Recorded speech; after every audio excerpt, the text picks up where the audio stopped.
alphabétique cette fois-ci.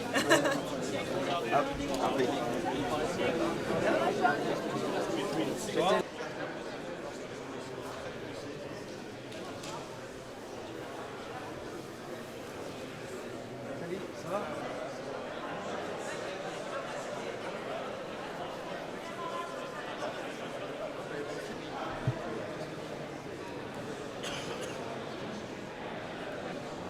On est obligé de faire. Le mec de l'avant-dernière. Je vais avoir du mal à le dire parce que maintenant je pouvais.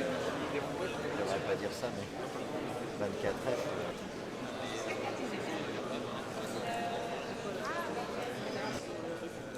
Ça va, non? Tu m'as l'air pensif.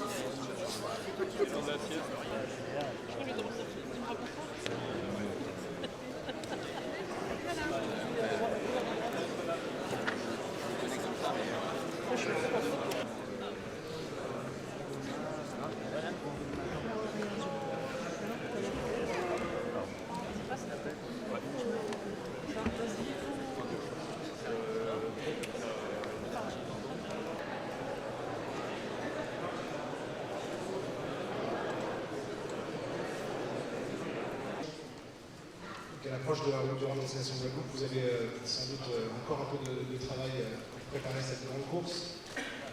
Ce temps de briefing et pour préparer le bateau. On a des retours qui sont globalement positifs sur l'événement et le suivi notamment médiatique qu'on a traité ce matin, c'était donc le deuxième briefing. Beaucoup de questions qui rebondissent sur beaucoup d'éléments qui vous ont été partagés, puis certains éléments sur lesquels ils vont venir réagir. Avec notre partenaire Météo Consult, ensuite on abordera les questions de la retraite et des douanes qui nous appuient.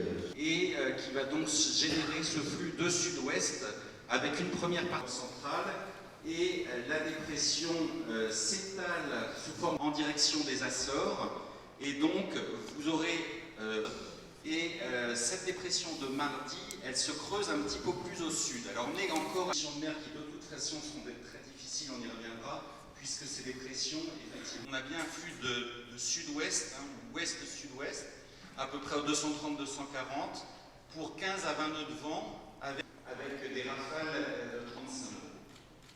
Diapositive suivante, lundi à la mi-journée, de secteur ouest.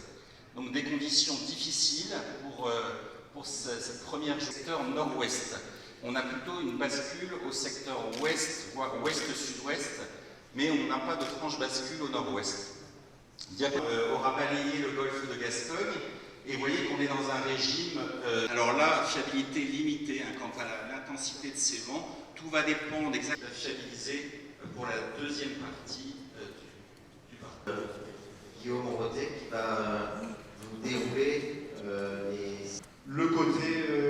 votre côté d'amarrage dans l'écluse. Donc on devrait commencer vendredi après-midi, je dis bien on devrait parce que je pense que tout le monde a vu la météo et que voilà, le départ fantôme parce que voilà, on cadra ça directement avec eux. On va passer donc la sortie des IMOCA, donc de 15h à 17h dans 3 sas. Et je vous ai mis en bas un petit tableau pour rappel, c'est pareil, je vais le renvoyer. Voilà, et donc à partir de midi, ces choses-là seront arrêtées. On va toujours envoyer le briefing à l'issue de cette présentation. de vous donner un comptage exact du nombre de vedettes qu'il y a là-bas. Et en tout état de cause, elles seront particulièrement informées. Pierre qui s'en préoccupe. C'est pour éviter. C'est pas le but, c'est de pas de. Un risque sur accident a envoyé un moyen de sauvetage pour venir faire l'intervention et donc ils sont souvent le pied sur le frein. Vraiment, enfin pour les pays anglo-saxons, il y a une reprise, on va dire, du sens de ça. La récupération en one shot, elle est finie, quoi. En bien ou en mal de ce qui se passe. Oui, ça fait bientôt d'expérience pour pouvoir le passer aux autres, mais aussi de présenter au plus précis. Alors, moi, je vais vous parler des moyens français d'abord. Donc, pour tous ceux qui sont en mer, mais par contre, s'ils sont déjà sur zone, eh qui sont plus près que nous. Pour faire très simple, donc, les deux hélicodios, c'est les hélicos de la Marine nationale. Ils sont très, très au point et très habitués à être engagés au large des